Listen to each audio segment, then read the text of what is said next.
Hey everyone, welcome to Travel Through Stories. My name is Sean, and today I want to talk about Gerald Murnane's 1982 fiction, The Plains.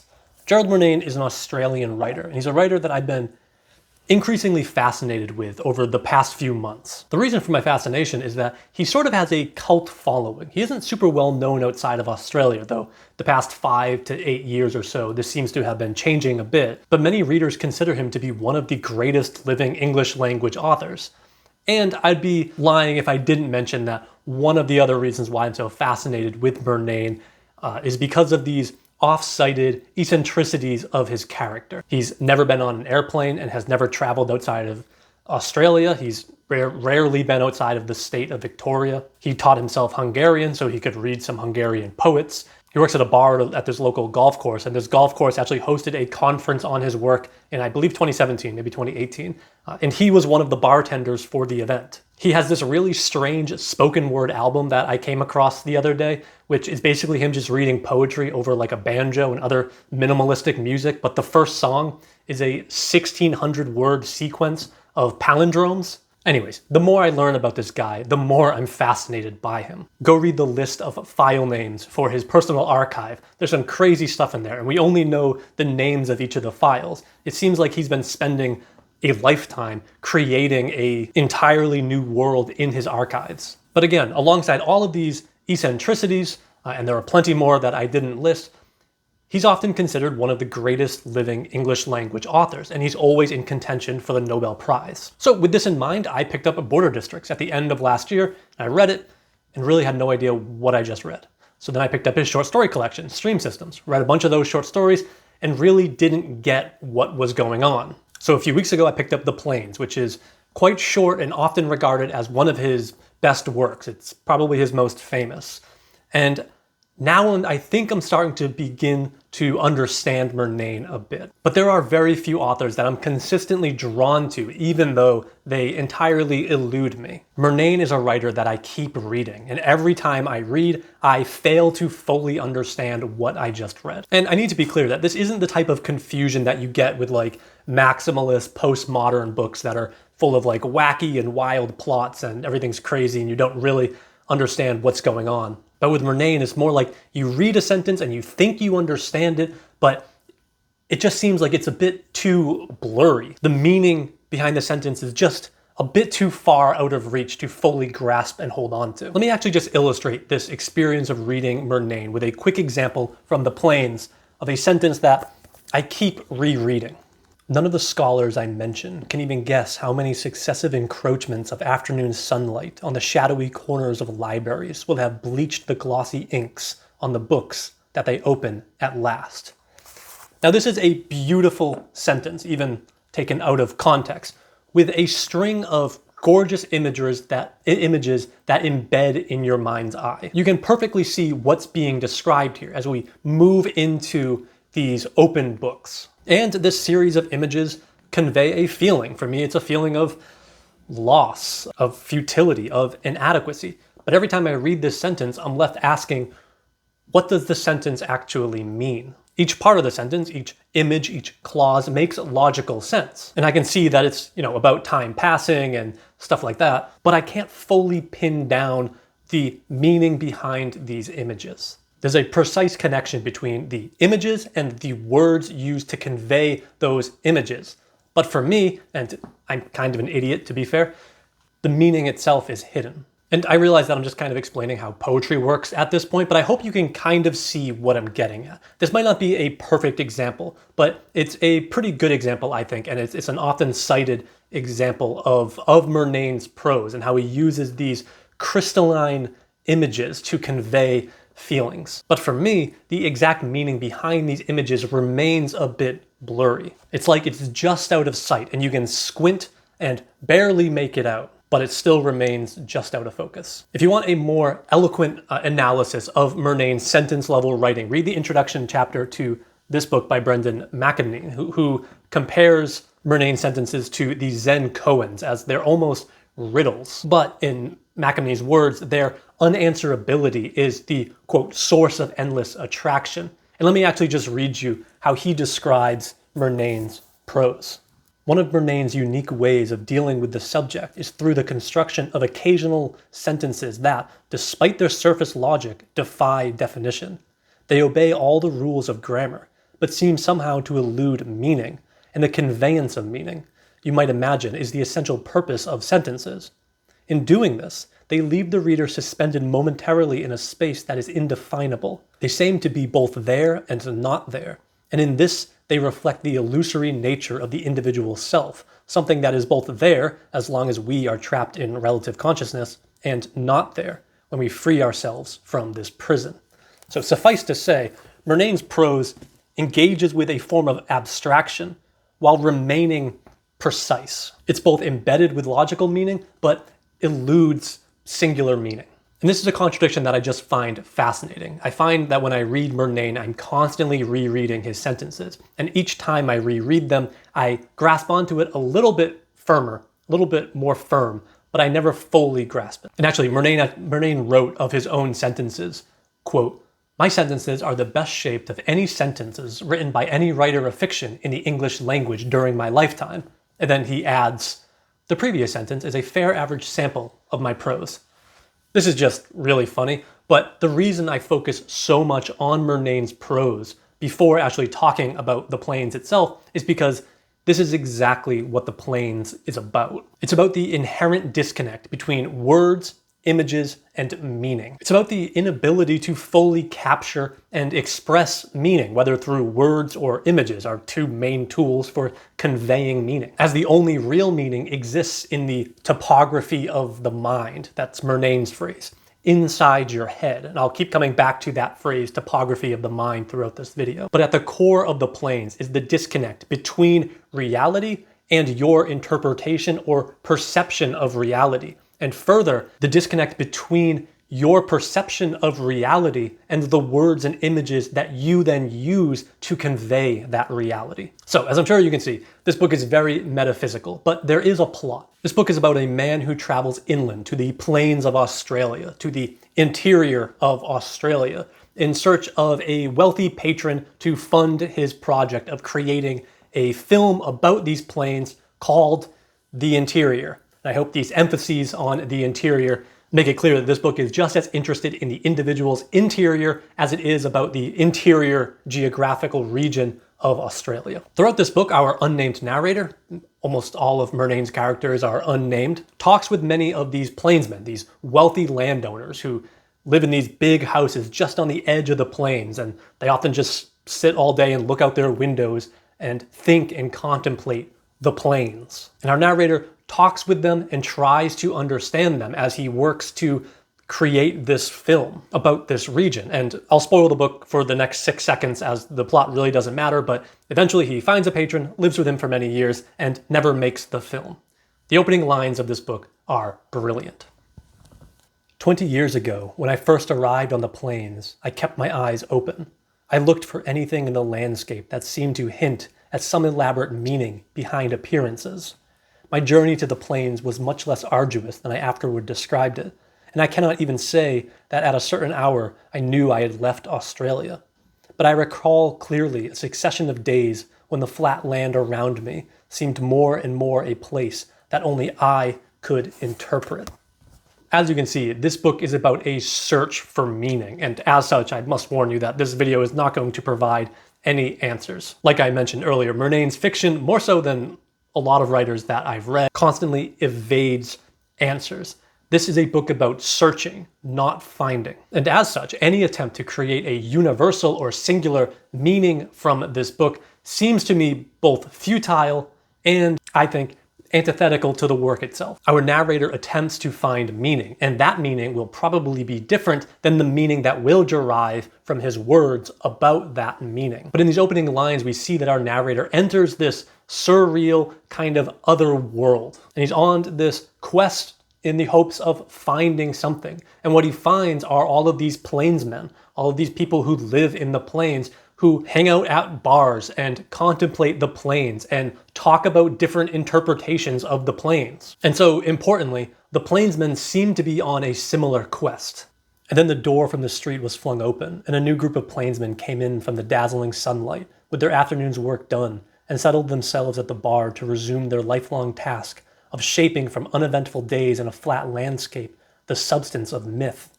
I felt a sudden elation at not knowing what could be verified in the history of the plains, or even in my own history, and I even began to wonder whether the landowners might prefer me to appear before them as a man who misunderstood the plains. I suspect there's some wry humor and irony in this book as well, as he seems to be almost poking fun at these plainsmen and their ideas of what Australia is. But I'll leave that aside because I know very little about Australia or about the plainsmen in Australia, so I don't really have the context to fully elaborate on this. But there seems to be a humor in this book. But the idea that every individual, even the men who have lived here their entire lives, are also searching the plains for meaning seems incredibly important. This is a quest that every individual is on individually. And even though all of these men are searching for the same thing, there's no consensus as to what that thing even is. They're attempting to create a unified mythology about the plains. But there's a fundamental problem in this task, as the mythology they're creating is subjective because they're all creating it themselves. And they're finding it impossible to make it objective or universal, which obviously makes it difficult to create a regional or national myth. And yet, what was this tradition? Listening to the plainsmen, I had a bewildering sense that they wanted no common belief to fall back on, that each of them became uncomfortable if another seemed to take as understood something he himself claimed for the plains as a whole. It was as though each plainsman chose to appear as a solitary inhabitant of a region that only he could explain. And even when a man spoke of his particular plain, he seemed to choose his words as though the simplest of them came from no common stock, but took its meaning from the speaker's peculiar usage of it. There's something mystical about all of this, as all of the plainsmen and our narrator fully believe that there's something hidden in the plains. There's something just beneath the surface. But they have this inability to name that thing, because if it was named, then it would become universal. And if it's universal, then it's not personal. And if it's not personal, it's not linked to your individual experience, which means it doesn't exist in the topography of your mind, which is the only reality that you can really be certain of. And importantly for Murnane, it's only in this individualized topography of the mind that we can connect to other people. This is a very mystical idea, but Murnane writes what he calls true fiction, which, to quote him in his essay, The Still Breathing Author, which is collected in this collection of essays, but his talk of this essay, his lecture of this essay, is on YouTube, and you can find it. I highly recommend watching that. But he says that his fiction isn't autobiographical, but that it's true fiction, and as such, it truly reports the contents of my mind. That is to say that he isn't really interested in consensus reality, but only in his own perception of that reality, this other world in this one. Murnane's fiction is, as Shannon Burns argues, actually in an essay in this collection, quote, instead of a hybrid of fact and fiction, it is a hybrid of material and inner or ideal truths. And so our narrator is this kind of mystic figure who is always searching for that which is hidden just beneath the surface. And there's also this kind of Borgesian scholar vibe to this whole book, as our narrator is constantly talking to all of these plainsmen who have all these different interpretations and theories as to what the plains mean. And they offer all these answers, and our narrator kind of just remains skeptical to all of these answers. But our narrator fully believes that nothing in this world is simply one thing, but that there's always something hidden just beneath that thing. Now you might be able to see what I was getting at with Murnane's sentences and their kind of ambiguity. And in fact, it is these seemingly simple, observable things like the plains themselves that hold the most meaning. I wonder whether anything I've seen is a fit subject for art, and the truly perceptive seem to me those who turn their faces away from the plains.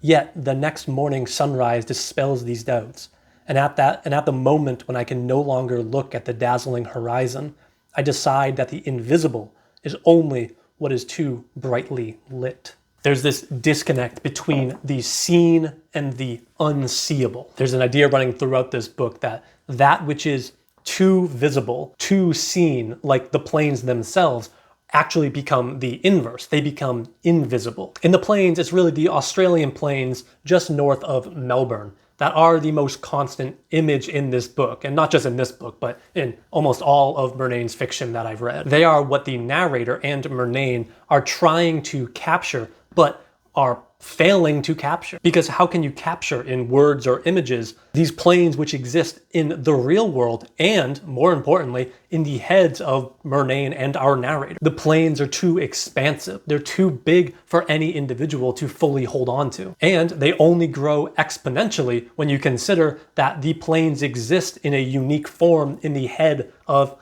every single person who has seen them. But what Murnane creates in his art are these vistas of vistas, a space from which we can contemplate the planes. And I knew that plainsmen commonly consider all art to be the scant visible evidence of immense processes in a landscape that even the artist scarcely perceives, so that they confront the most obdurate or the most ingenious work, utterly receptive and willing to be led into bewildering vistas of vistas. And our narrator of the plains is, of course, a filmmaker, so there's always this emphasis on the imagery, the images of the plains that are created through the descriptions of, the images that these words create in our mind's eye. Murnane is always interested in not how the words stay with us, but how the images that the words create in our heads stay with us. If you want more on this, go read his Barley Patch. Brendan McNamee writes in this brilliant book, Grounded Visionary, The Mystic Fictions of Gerald Murnane, that I referenced earlier and that a lot of my ideas are drawing from, and I found this book to be incredibly helpful. But he writes, Murnane has declared his artistic holy trinity to be images, feelings, words, and his only purpose to be to report the contents of my mind. Images come to him unbidden. The images evoke feelings, and the feelings demand to be expressed in fiction. And this seems to me to be exactly what the Plains is interested in doing. The Plains attempts to convey images and feelings with words. For Murnane, this is what literature must do. The problem with this, and this is the problem that is explored expressively in the Plains, is that this is an impossible task. Words can never fully capture images or feelings. They are inadequate for that job, but they can get close. And they can create a new image in the mind of the reader. And the reader can then explore that image, that newly created topography in their own mind. At one point, the narrator talks to these two men who have this idea of an interstitial plane. Luckily, my present task excuses me from concerning myself with that sizable school of thinkers who insist that all learning, and even some have said all art, should be derived from those shadowy areas that no one properly occupies. I must one day satisfy my curiosity, though, about their theory of the interstitial plane, the subject of an eccentric branch of geography, a plane that by definition can never be visited, but adjoins and offers access to every possible plane. It seems to me that this is what our narrator is searching for. This is what he's trying to find, this interstitial plane that connects the various perceptions of the planes that all the plainsmen have into one. At the core, what all of these characters are searching for is connection. This is starting to remind me a bit of America and the Cult of the Cactus Boots, a diagnostic, and the unified field that the protagonists of that book are seeking to find or create. This interconnected human consciousness. Murnane has said that he actually really doesn't like the title of The Plains. He had a fight with his editor for months and months, and eventually he lost that fight. But he notes that it's the only book in his bibliography that contains the definite article,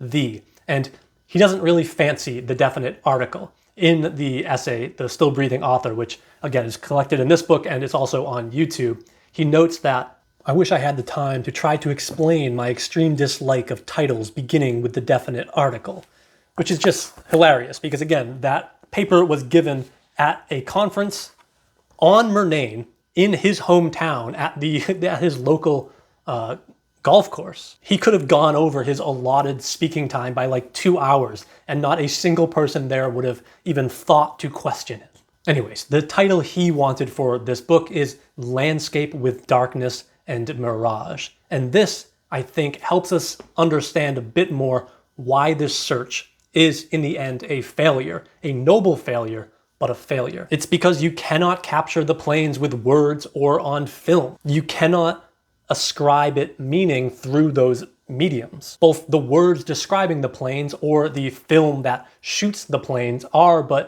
would be but pale photocopies, pale imitations of the plains themselves. What the plains actually are, what they mean, is held in the head of each of the plainsmen, who are also incapable of expressing this meaning through words or images. You can only try to ascribe it meaning. Since none of these men have ever spoken or written a word to explain his preferring to live unobserved and untroubled by ambition in some modestly furnished rear suite of his unremarkable house, I can only say that I sense about each of them a quiet dedication to proving that the plains are not what many plainsmen take them for. They are not, that is, a vast theater that adds significance to the events enacted within it, nor are they an immense field for explorers of every kind. They are simply a convenient source of metaphors for those who know that men invent their own meaning. The plains are a landscape with darkness and mirage, a land that must be searched, no matter how futile that search is. The narrator's quest in this novel really just reminds me why I read, why I also like to explore the interior. I read not only to travel through stories, as my channel name suggests, but to have stories travel through me. And at the end of the day, that which I travel through most are not the stories themselves, but the topography of my own mind that was created and molded by the stories that I read. The worlds which are created by the authors become a part of the topography of my own mind. And in that way, we're intimately connected, the author and myself. But this world, this fictional world which only exists in my mind, while it may be a landscape with darkness and mirage, it's worth exploring, and it's worth discovering what lays just over the next hill. Thanks for watching.